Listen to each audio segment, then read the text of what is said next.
So it's Black Monday in the National Football League, and this shit is crazy. Brian Flores gets fired, and Joe Judge still has a job. The insanity of it all. But this is what I asked for. But it never ceases to amaze me how black, ugly as ever, however, Black Monday can be. No matter what, though, I stay Coogee down to the socks. Rings and watch filled with rocks.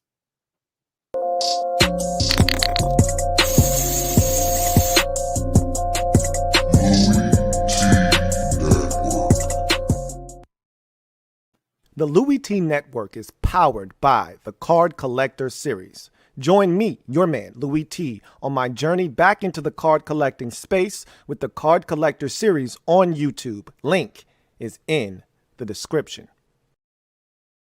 Feels good, feels good.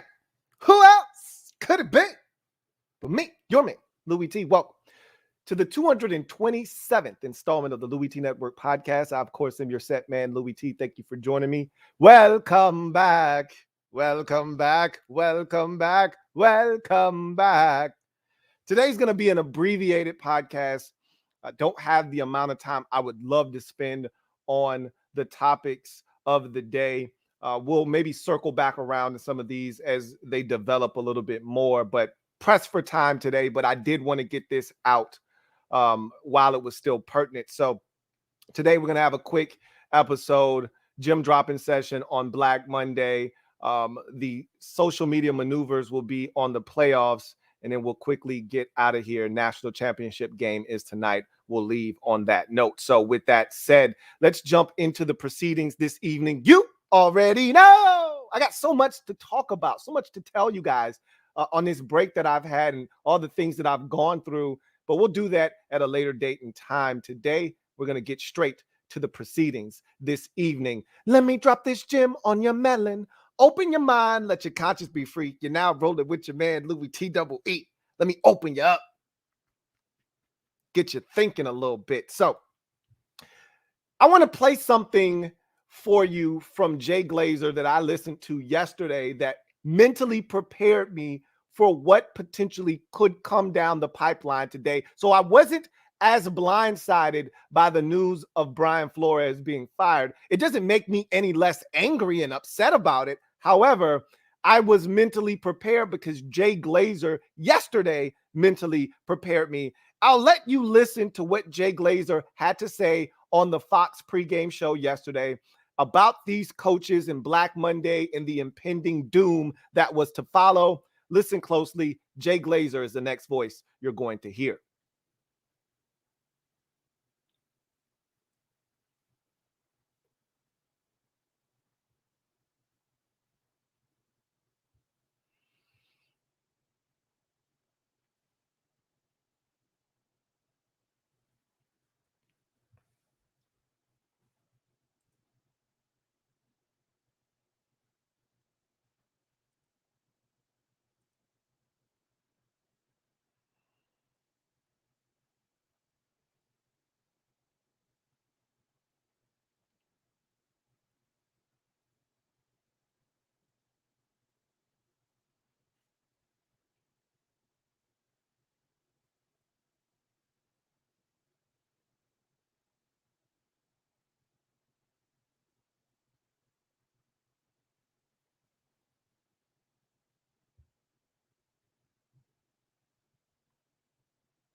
This year are these deep, right?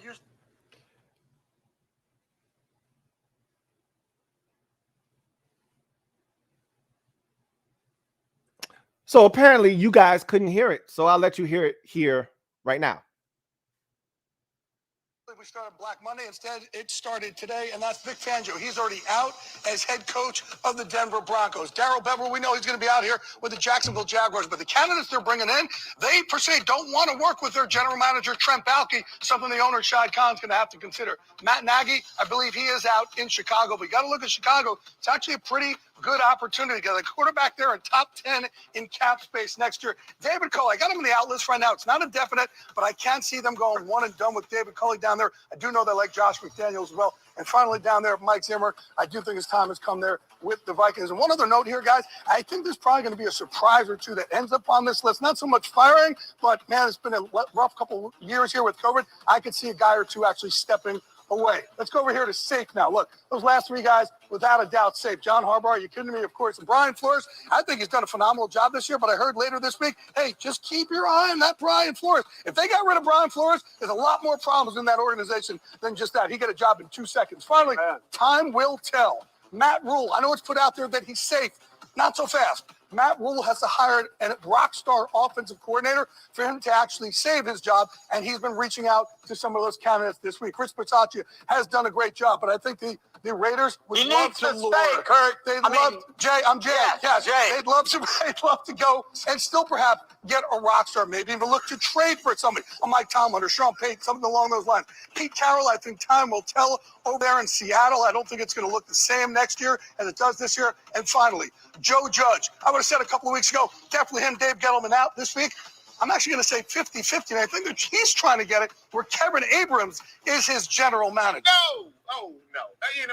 So sorry for that technical difficulty there, but essentially Jay Glazer gave us a rundown yesterday of what was to come today. Now, everything didn't come to fruition. David Culley isn't officially out in Houston. And I told you guys last year when he got the job, I thought that was a kamikaze mission, and I didn't like the way he was being set up for failure, but they needed a fall guy because they knew this was going to be a tumultuous year in Houston, and they were hoping, because everyone said that David Culley was this tremendous guy, awesome communicator, and if you can't befriend David Culley, then you can't befriend anybody. So they were hoping he'd be able to work his magic on Deshaun Watson and get him back in the fold. When he failed at that, then his time essentially, the hourglass was turned upside down, and he literally was running out of time. And the end of the season, I think, might be the end of the David Culley experiment in Houston. And I think that's a damn farce, because the job he did in Houston this year, under the circumstances that he was provided, was, to me, a damn good job. That was a team that fought week in, week out. And I actually think we saw growth from Davis Mills as a quarterback as that season progressed. So, anyway, let's get to what we do know here on Black Monday and the firings and some of the changes that have been made already. So we already knew that the Jaguars would have an opening. Herb was canned earlier this season. So we know that's an opening. Darren Bevel will not be retained as the head coach in Jacksonville. So we'll see what they decide to do there. As you heard Jay Glazer say, right now, one of the big issues in Jacksonville with finding a candidate that wants to come there is no one wants to work with their GM, Trent Baalke. So Shad Khan's going to have to figure out if he wants to hire a guy that will work with Trent Baalke, or if he wants to get a real guy in there and have to fire Trent Baalke and hire a brand new GM. We'll see what happens there. The Raiders, we know about the John Gruden situation. He actually resigned earlier this season. Rich Bisaccia, phenomenal job, has the Raiders in the postseason. I don't know how, if you're the Raiders, you don't bring back Rich Bisaccia, but we'll see what happened. The job he's done this year, phenomenal to have the Raiders in the position that they're in, playing in a playoff game on I think it's Sunday against Cincinnati, whatever the case may be. Rich Bisaccia right now holding down the fort for the Raiders. We'll see if they decide to make a change there. Vic Fangio in Denver, we kind of saw this one coming. Vic was on thin ice last year, found a way to navigate his way with a new GM and George Patton to stay on board. They were hoping to find a stopgap quarterback, couple that with Vic Fangio's defensive prowess, and make a run at the postseason. They almost did that this year, but they fell short. And because of it, Vic Fangio is out, and they'll be looking for a new head coach. They've got a ton of talent in Denver. I think of all of the coaching vacancies, that one may be the most intriguing, but the only problem is you got to find a quarterback, and that is not easy to do in this league. as the Broncos can attest to. They've been searching ever since Peyton Manning left back in 2015. Minnesota Vikings, no surprise here. They got rid of not only their head coach, Mike Zimmer, but also their general manager, Rick Spielman, is out as well. So that is a total front office cleaning there with the Minnesota Vikings. And so we'll see what they decide to do, who they bring in. Obviously, when you get rid of head coach and GM, generally the consensus is hire the GM. That guy is then allowed to hire the head coach. We've seen teams do it backwards, like Washington, for instance. They hired the head coach. He then went out and found a GM that he wanted to work with. So we saw the same thing with the San Francisco 49ers when they hired Kyle Shanahan. They hired their head coach. He then found a general manager he wanted to work with. So if you're going with a coach-centric approach, then you hire the head coach first. If you're going with a normal NFL standard pecking order, then you hire the general manager. He then hires the head coach and is responsible for that head coach's record and performance on the job. If that guy fails, then it's a reflection of the general manager. We'll see what the Vikings decide to do there. That's an interesting job. Kirk Cousins is like $45 million under the cap in 2022. They've got a ton of talent, but what do you do with him? And then that defense has been awful in the last 2 years. They've got some problems on their hands. I don't know how they turn things around. We'll see what the Vikings do. That's a good football team, though, if you get the right guy to come in. There's talent there for sure. The Giants, Dave Gettleman retired. I told you guys last night that I had heard he was thinking about calling it quits. We saw him taking pictures on the field before the game with family and friends. So you kind of knew that this was coming. He knew he was going to get fired. I think he felt like, I'd much rather go out on my own terms. And maybe he's done. He's been in the game for quite some time. This was not his first rodeo with the Giants. So maybe he is ready to settle down and have the traditional family life. I don't know. But maybe he didn't want to be fired and he decided, I'm going to go out on my own terms. Well, whatever the case may be, he's done. We've heard that the Giants are looking to interview Joe Schoen from the Buffalo Bills, the assistant general manager over there, who is a phenomenal candidate, and I think eventually going to be a GM in this league. The Giants reportedly want to talk to him, so we'll see what they decide to do there. The big news out of New York, of course, is that Joe Judge right now, as it stands, looking to be retained. I've heard multiple outlets report that Joe Judge is safe in New York, which is what we all want. Everybody but Giants fans want. As a Washington football team fan, I was begging and praying that Joe Judge be retained because this guy, first of all, fake tough guy Joe Judge is his name now in these parts. Fake tough guy Joe Judge needed to be retained, and looks like that's going to take place. And as long as he's there, the Giants are going to continue to be inept.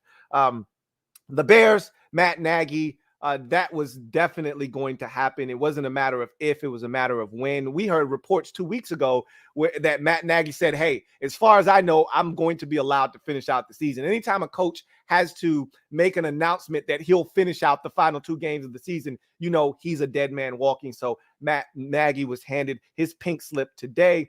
The real question is the general manager that hired him, that traded up for Mitchell Trubisky, that has caused a lot of this chaos in Chicago I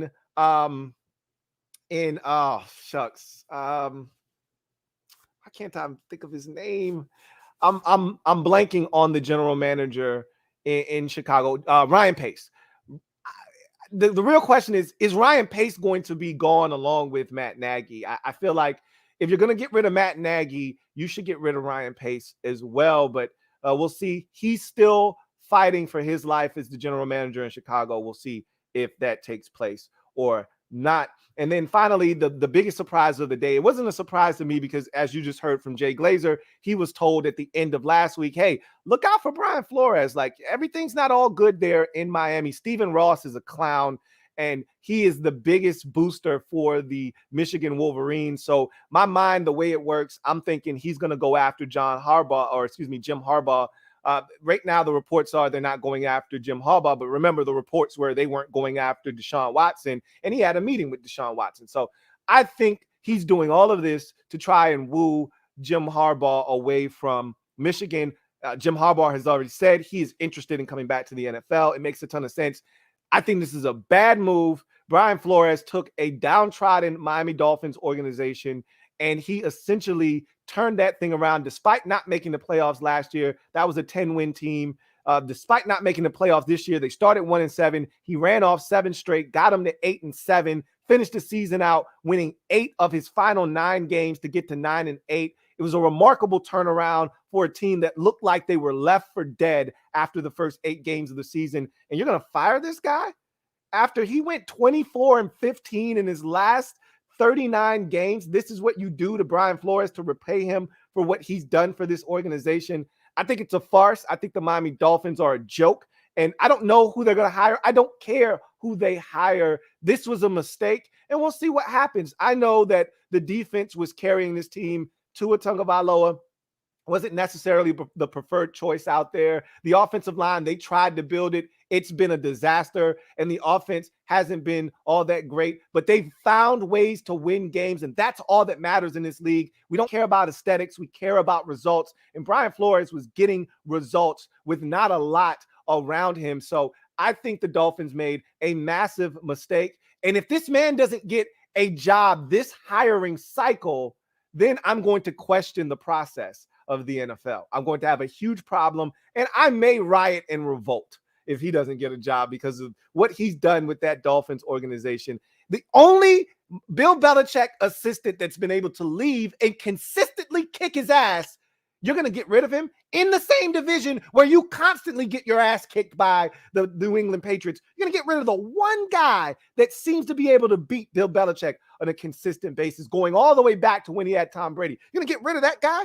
That makes sense. If you think it makes sense, you need to wash your face and get your damn mind right. Stephen Ross is tripping, and I think they're going to pay for this mistake. But nonetheless, that's what it looks like right now. We're currently talking about 6 vacancies. Jacksonville, well, 5 vacancies. I don't count the Raiders as a vacancy as of right now. I think Rich Bisaccia needs to take that interim tag, crumble it up, throw it in the trash, and they need to give him the permanent head coaching job. We'll see what they decide to do.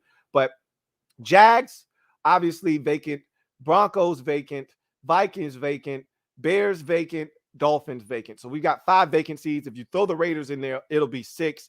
You still got some teams that could make a move. Obviously, Black Monday isn't the end-all, be-all. The Texans could move on from David Culley. You could have a change in Carolina. I don't think that Matt Rule's going anywhere, but there could be a change in Carolina. I don't see any other moves being made by any other teams outside of those 2 teams. I think that right there, and then the Raiders, of course, could make it a grand total of 8 vacancies this hiring cycle, which that's a fourth of the league looking to turn over their head coaching position. If, in fact, the Raiders decide to move on from Rich Bisaccia, the Texans decide to move on from David Culley, and the Panthers decide to move on from Matt Rule. But I don't see anything happening with Dan Campbell, Kevin Stefanski, or any of the other coaches that have been rumored to be in any kind of trouble. I think those guys are safe in the jobs that they've done this season. So it's an interesting dynamic. Black Monday is. It's always crazy. I never really understand how some of these situations unfold, like the Miami situation. There's got to be more to the story. Like there's got to be something going on. That's how I rationalize things that don't make sense, because I told you I am a rational person. Things need to make sense for me to the only thing that I am able to do by faith is my religion. Other than that, I need to actually see it to believe it. And so I've got to think that something else is going on behind the scenes, whether he wasn't getting along with upper management, or maybe they chose the GM Greer over him, or, you know, the players aren't fans of Brian Flores and the way that he does things, and they were revolting. Something's going on. That's the only way I can make sense of it. Maybe nothing's going on, and Stephen Ross just wants his guy in there, and Brian Flores is not his guy. That could be it. It could be something as simple as that. And if it is that, then I think the Dolphins, I am going to put the thinner curse on the Dolphins if it's something as minuscule as, hey, I just want to get Jim Harbaugh in here because I'm a Michigan fanboy. If that's what Stephen Ross is doing, I'm going to go up to the Dolphins organization and I'm going to rub their face and I'm going to say, you are going to be a loser, a loser, a loser.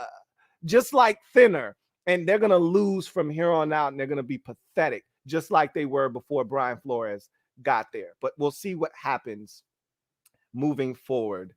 That to me is very, very interesting. So let's transition to our next segment. And of course, I'm talking about social media maneuvers. I'm a midday marauder. So when you look at those coaching vacancies, we're going to talk later on about who will fill some of these vacancies, because I've got a few candidates out there that I think are going to get jobs. You heard Jay Glazer talk about Josh McDaniels, and he's been rumored to be a head coach for the last 5 years or so. Eventually, he's going to take a job. Remember, they were close to hiring him in Houston. That's who upper management wanted, and they ultimately decided on David Culley. So I could see a situation where he goes to Houston or he goes to one of these other jobs where there's a ton of talent and he can come in and really clean it up. I think you have to be careful when you've got a young quarterback, like say in Jacksonville. You've got to be very careful about who you hire. You can't just hire anyone, and you've got to make sure you hire the right guy, because the quickest way to destroy a young, talented quarterback is to continue to play musical chairs with his offensive coordinator and his head coaches. That's the quickest way to destroy a talented young quarterback. So I think moves like, what they do next in Jacksonville is going to be vital because of the fragile psyche of a young quarterback. You really want to make sure you get that situation squared away so that he's paired with someone that he can grow with and start to have some continuity. You don't want to keep changing and playing musical chairs with the guy that is coaching your franchise quarterback. So hopefully they figure out some of those destinations. And, Kellen Moore is a name that's going to be hot. I think, we keep talking every year about the assistant in Kansas City. What is his damn Eric Bieniemy? We talk about him every year. He still hasn't gotten a job. You look around the NFL and most of the guys that we talk about are offensive minded guys. So, obviously Jim Harbaugh's name is starting to circulate. He wants back in the NFL. So that's a name you throw into the mix. But I think you're going to see several of these positions filled by offensive coordinators that are currently in the league. And I think Kellen Moore is a guy that if he interviews well, I think he's going to be a head coach here shortly. Then you may see a couple of retreads. I mean, the job Dan Quinn has done in Dallas, I think warrants an opportunity. I'm a big Dan Quinn fan. I think it warrants another opportunity for him to have a chance to coach in the National Football League. And I know Jacksonville was interested, but Dan Quinn was not interested in that job. So I think, we're going to see some movement here with some of these teams that have had some success. And, it's not going to be a surprise or a shock when some of these guys get jobs here in this coaching cycle. So let's talk about the playoff picture, and let's take a look at the playoff picture as we know it now. This is a situation that is always exciting for me. This is my favorite time of the year when it comes to the NFL. You get through the 17, now 18-week sludge that is the regular season. It seems like it goes by in a blur every year, but you do that to get to this point. And they've got a different format this year with Wild Card Weekend. The Super Wild Card Weekend, as they call it now, 2 games on Saturday, which I enjoy because they were trying to come for my Saturday like they do my Sunday. And I told you, I like the fact that Saturday doesn't begin until 4:30. Let me get some shit done earlier in the day, even if it's just sleeping. Let me get some shit done early on Saturday afternoon before you come for the rest of my evening. Sunday, you can have the whole day. I got nothing going on. You can come for me at 1 and you can leave me at 11:30 at that night. So I don't mind. So it's 2 on Saturday, 4:30 and 8. Then you come for the entire Sunday triple header, 1, 4:30, 8:15. And then Monday now is the new entrance into Wild Card Weekend or Super Wild Card Weekend, as we now have a Monday game. So all of this is fascinating and how all of this will transpire. So we know the Monday game is Rams hosting the Arizona Cardinals. And so let's take a look at the bracket and talk about how we think this is going to unfold. So on the AFC side, it's as wide open as it's been in the last probably 12 years because there's no Patriots and there's no Chiefs dominance this year. You know, in past years, it was one or the other. Either the Chiefs looked like they were unbeatable or the Patriots looked like who was going to stop them. There's none of that in the AFC. The Titans are the 1 seed. No one is afraid of the Tennessee Titans. That's a good football team, but they can be beaten. The Chiefs, to me, are the team to beat in the AFC, but they're not the Chiefs of old. And I keep trying to pound that through people's skulls, but people don't seem to realize that the Chiefs aren't the Chiefs of last year or the year before or the year before that. This isn't the, oh my God, we got to score 38 to have a chance. Like when you know, Brandon Staley decided he wanted to go for it on 4th down every single time and they lost. I'm like, dude, you didn't have to do that. This Chiefs team isn't scoring 45 every other week. You don't have to do that against the Chiefs anymore. So for me, I think the Steelers can slow them down offensively, but they're not going to be able to score enough points to beat the Chiefs. The Steelers offense, as I've already said, it's one of the worst offenses I've ever seen in my life. It's hard to watch. It's Medusa, literally. It's hard to watch. They're not going to be able to score enough points to beat Kansas City. I don't think the Chiefs are going to blow them out, even though the Chiefs just beat the brakes off of these same Steelers, 3 weeks ago or so? I think the Steelers are going to make some adjustments. They're going to slow the Chiefs down a little bit, but they're not going to be able to score enough points. The Chiefs will advance to the divisional round. In the 3-6 matchup, you get the third game of the trilogy of Bills-Patriots. The first game was weather impacted. I think that's the only reason the Patriots won. The second game, the Bills went to New England. It was a fantastic contest, back and forth, but Josh Allen and the Bills reigned supreme in that game. Now the Patriots have to come back to Orchard Park to try to take on this Bills team. And if the weather isn't ridiculous, I don't see the Patriots waltzing into Buffalo and coming out with a victory. I'll take the Bills in that matchup. Bengals versus Raiders. This is intriguing because both of these teams have deficiencies on their football team. However, I just don't think the Raiders have enough defensive firepower to stop the Bengals. If they get to Joe Burrow and harass him with Max Crosby and Quentin Jefferson inside, and some of the guys that they can provide up front, Yannick Ngakoue, if they can get to Joe Burrow and harass him, that will give them a chance. If they give Joe Burrow time, the Raiders cannot cover all of the receivers, CJ Uzama at the tight end position, and all of the things that the Raiders or the Bengals can throw at them offensively. I just don't see them being able to keep pace with that offensive firepower that the Bengals have. I'll take the Bengals in that matchup. So right now, all home teams on the AFC side of the bracket. On the NFC side of the bracket, you start with the Buccaneers hosting the Philadelphia Eagles. For me, this is a rematch of a game that we saw earlier in the season. The Bucs dominated the game. The score doesn't indicate how much of an ass whooping that was. However, this is a different Eagles football team. They run the football now. That is their primary mode of operation. Before, when the Bucs played them, they wanted to throw the football a little bit more. I still don't think the Eagles have enough offensive firepower to outlast the Tampa Bay Buccaneers. The Buccaneers right now are a team that can be beaten. And if the Eagles are able to control the time of possession and with the run game, which is what they've done during this resurgence, they'll have a chance to beat Tampa Bay.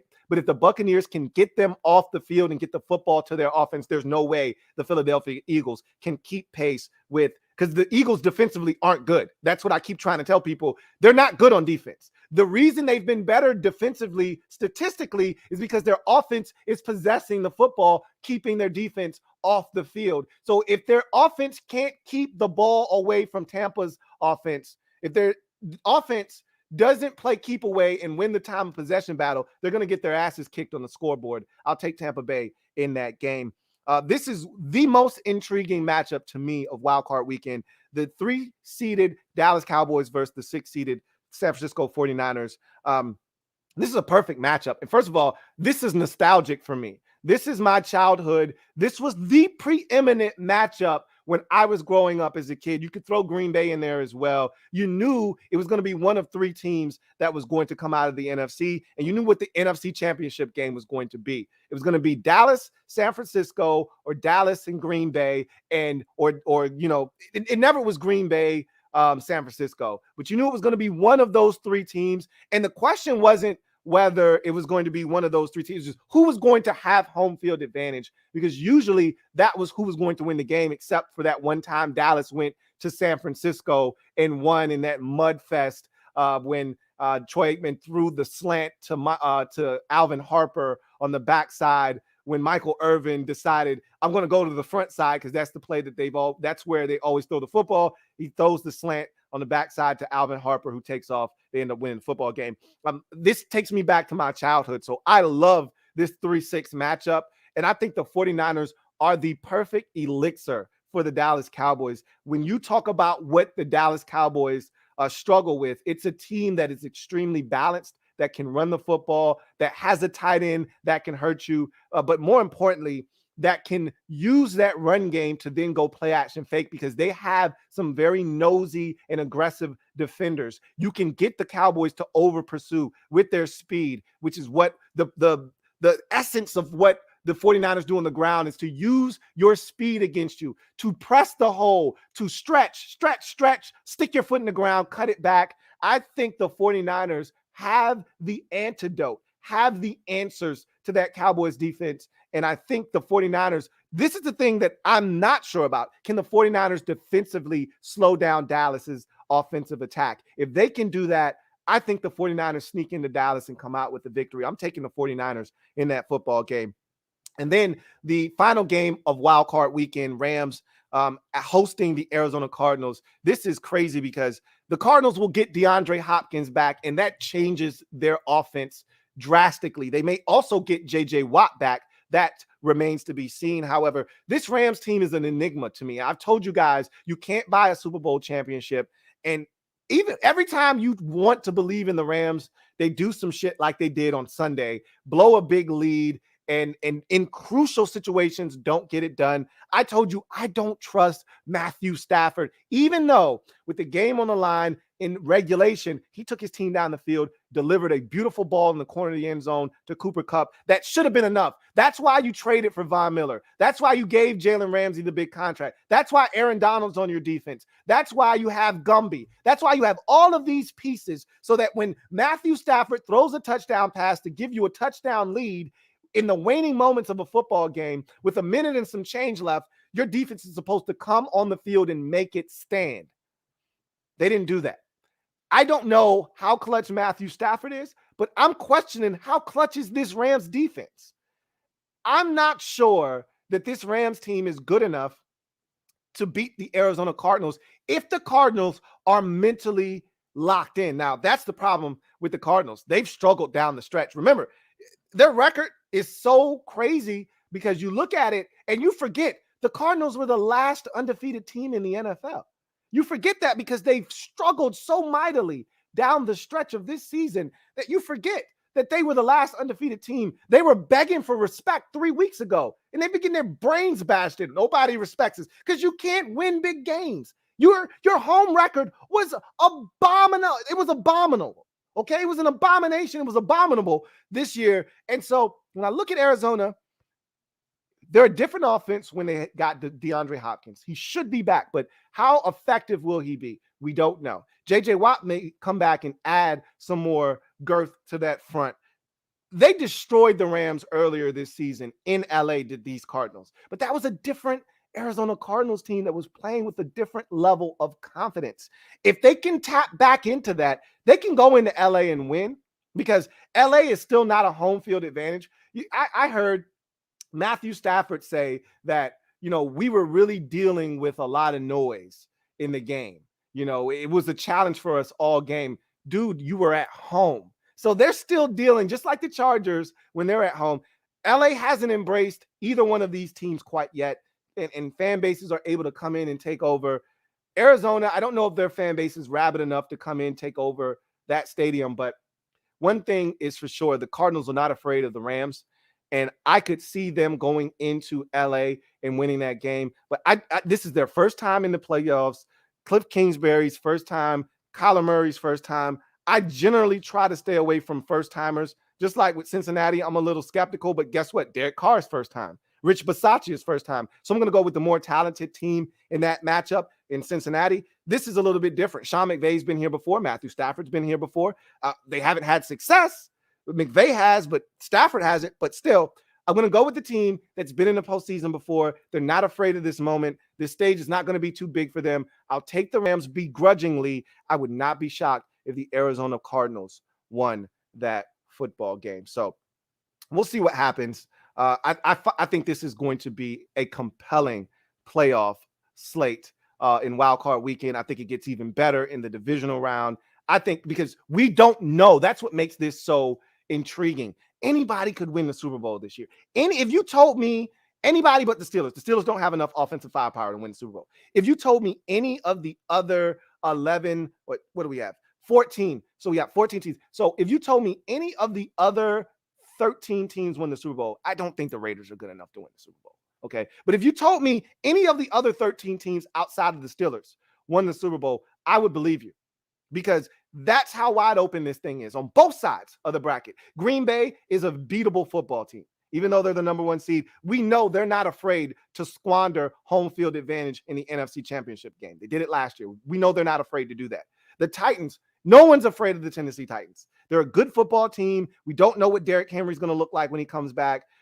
We think the Titans are a capable team. They've shown us in the past that they can win some games in the postseason, got to the AFC Championship game 2 years ago, but no one's afraid of the Tennessee Titans. The Chiefs are very beatable. The Bills, to me, are the sleeping team in this whole mix. If they put it together, and I think the loss of Tre'Davious White is going to hurt them in that secondary, but if they can put it together, the Bills, to me, are the scary team that is like a sleeping giant in the AFC, but I got to see it from the Bills before I believe it. But that's the team that I'm looking out for in the AFC as a dark horse, the Buffalo Bills. What says you out there? What does this playoffs look like? We'll talk about it more this week as we get into our analysis of these games. I kind of just gave you a quick overview of how I feel. We'll get into it a little bit deeper as the season or as the week progresses. So let's get into garbage time. I got a couple super chats that I want to take before we get out of here. And then I want to wrap the show up with some college football championship game talk. So Trevor Patch, thank you for the super chat. Greatly appreciate you. Thank you for being a member of the MOBB, who writes, hot takes, Rams, void of future capital and inability to run it back, will lose round one and clean house, bringing Sean back home as the Washington OC. That will never happen. Okay. I can tell you right now, Trevor Patch, you can dream all you want. Dream.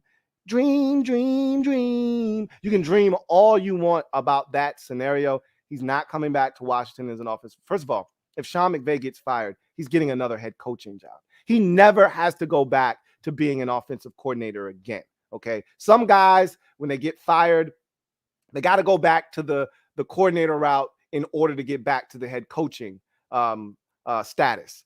He's not one of those guys. He's been to a Super Bowl already. He's won his division multiple times. He's looked at as a genius. This guy never has to be anybody's coordinator again. So that's not happening. And trust and believe they're not firing Sean McVay. He's not. They could lose in the first round. He's not going anywhere.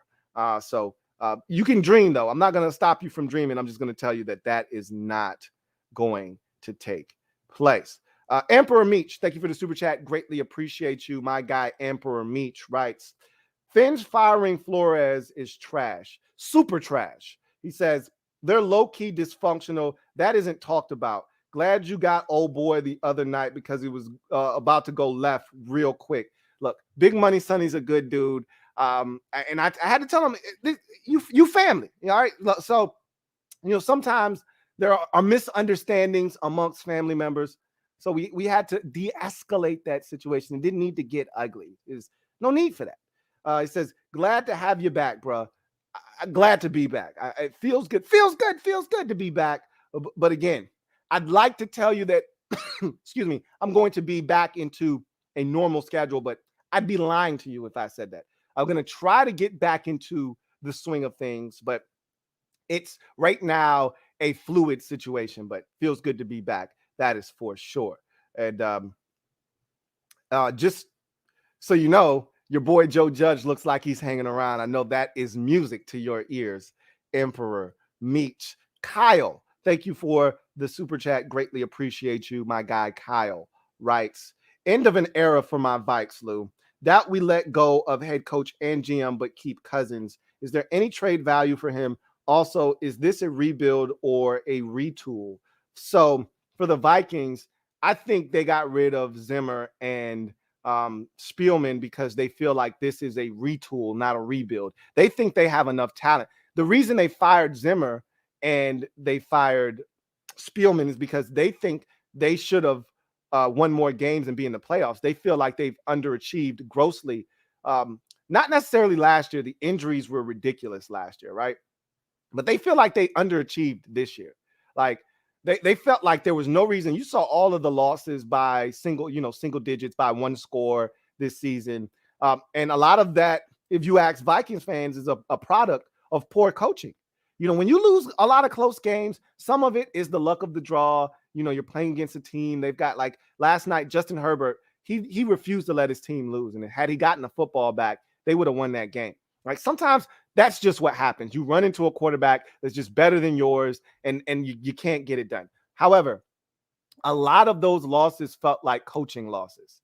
Bad decisions here, clock mismanagement there, like he did against Dallas, taking 2 timeouts in a row. Like, what are you doing, guy? So, when you get into those types of situations, you feel like, hey, we can do so much better and we can win games. I don't think they look at that roster and think, oh, we have to start all over. We get the right guy in here. We can, and the right GM who can pick up where Spielman left off, and the right head coach that can take this talent, Dalvin Cook and Justin Jefferson and Adam Thielen, and you'll get Irv Smith Jr. back, who was really missed this year. You'll get Daniil Hunter back. There's talent on this football team. Anthony Barr and Kendricks and Harrison Smith still playing at a high level. There's talented football players.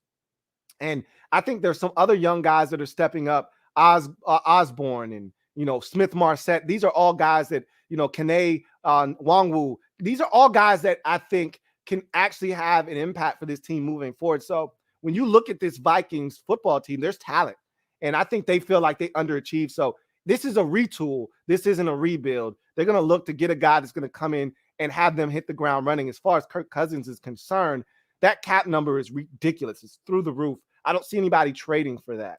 So I don't know how you move on from Kirk Cousins, but we'll see what happens. I don't think the answer is on your roster, though. I don't think that the quarterback you drafted, Kellen Mond, last year is the answer. So I don't know what the hell you do. That's going to be the thing that ultimately I think slows down the Minnesota Vikings, is that you don't have the quarterback of the future on your roster. If it's not Kirk Cousins, who is it? Because I don't think it's Kellen Mond, but we'll see. I could be wrong about that. Anyway, I digress. Emperor Meech, thank you for the super chat. Greatly appreciate you. Double up. Who writes, oh, I love it, bro. I think you continue to want to torture these Giants fans who think they're close to something. So I think the message is loud and clear, though. I think you've already gotten what you wanted, because you wanted this thing to burn to the ground. Even the most staunch Giants supporter right now is like, this shit is hopeless.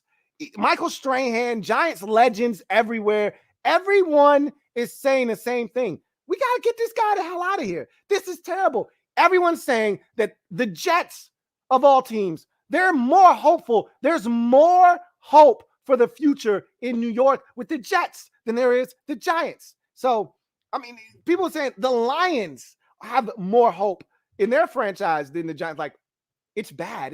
It's rock bottom. So you got what you wanted, but Joe Judge, I thought you wanted everybody gone. I thought you wanted to blow this whole thing up. If Joe Judge is here, there's more to come. There's more misery to come, but I'm all for it. You know that. B-Ball God, thank you for the super chat. Greatly appreciate you. Thank you for being a member of the MOBB. B-Ball God writes, I've said this since the beginning of the season, Lou. Fuller is overrated, in my opinion. Would like to replace him with a high draft pick or just play juice with William Jackson. Kendall Fuller, to me, is a good football player. He's not great. The Chiefs figured that out, which is why they moved in safety and moved him around. He's a very versatile player. He's a smart football player. I like Kendall Fuller. I'm not as down on him as you are. I think he's a good football player. I don't think he's great. I don't think he's anything special. I think he's a really solid NFL corner. He's a starting caliber NFL corner. And I think he's a very smart player, so you can move him around. You can play him in the slot. You can play him out wide. You can play him at safety. That's another part of the value of a Kendall Fuller.